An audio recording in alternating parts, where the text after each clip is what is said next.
আসসালামু আলাইকুম। আপনাদের সন্তান যদি সেন্সরি প্রবলেমে ভোগে এবং তার মধ্যে যদি অ্যাটেনশনে যথেষ্ট পরিমাণে ডেফিসিট থাকে, তাহলে আপনারা এই ধরনের খেলা খেলতে পারেন।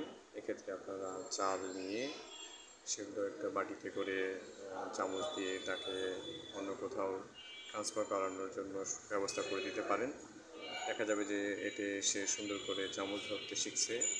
এই চামচ ধরতে শিখে সে পরবর্তীতে চামচ দিয়ে খেতেও পারবে। চামচ ধরার যে এক্সারসাইজ সেটাও হয়ে যাবে। এছাড়াও যেহেতু তাকে অত্যন্ত মনোযোগ দিয়ে একটা নির্দিষ্ট জায়গায় চালগুলো রাখতে হবে, এই জন্য তার মনোযোগও বৃদ্ধি পাবে।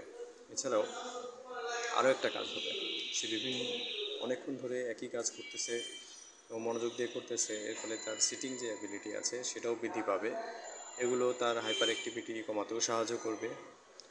আর মজার বিষয় হচ্ছে, চাল যখন সে হাতে দিয়ে ধরবে এবং চাল দিয়ে খেলবে, তখন তার যে সেন্সরি প্রবলেম, তার হাতের মধ্যে তার স্কিনের মধ্যে যে সেন্সরি সমস্যা থাকে সেগুলো অনেকটা কমে আসবে। এটা অত্যন্ত ভালো একটা অ্যাক্টিভিটিস। এই ধরনের আরও অনেক ধরনের অ্যাক্টিভিটিস আছে চাল নিয়ে।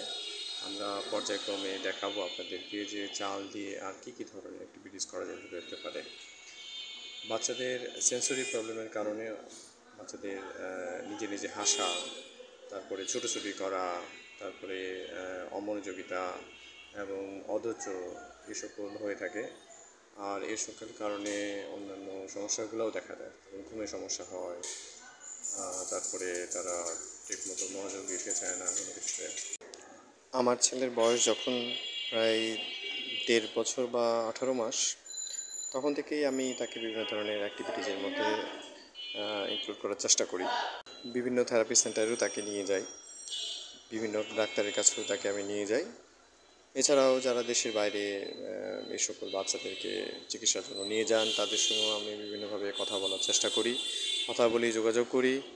এদের অনেকের সঙ্গে কথা বলে আমি একটা জিনিস নিশ্চিত হই যে এ সকল বাচ্চার ক্ষেত্রে সবচেয়ে গুরুত্বপূর্ণ বিষয় হচ্ছে কাজ করানো। তাকে সবসময় বিভিন্নভাবে কোনো না কোনো কাজের মধ্যে অন্তর্ভুক্ত রাখতে হবে, তাকে ব্যস্ত রাখতে হবে, তাকে সবসময় পরিশ্রম করাতে হবে। তাকে সোজা কথা হচ্ছে, তাকে তার যে মস্তিষ্ক আছে সেটাকে কোনোভাবেই অলস রাখা যাবে না। কারণ এ সকল বাচ্চা মোটেই কাজ করতে চায় না, প্রচণ্ড রকম অলস হয়। কাজে তাকে সবসময় কাজের মধ্যে রাখতে হবে। আপনার কাজের রাখলে তো শুধু হবে না, এই কাজের মাধ্যমে যেন সে বিভিন্ন ধরনের বিষয় শিখতে পারে। তার যে ধরনের দুর্বলতা আছে, যেহেতু এই সকল বাচ্চা নিজে নিজে শিখতে পারে না, সে বললেও শিখতে পারে না, তাকে দেখাইলেও সে শিখতে পারে না, কাজে তাকে করায় করায় শিখতে হয়। এক্ষেত্রে তাকে ছবি দেখে যেমন শেখানো যায়, ছবি এক্ষেত্রে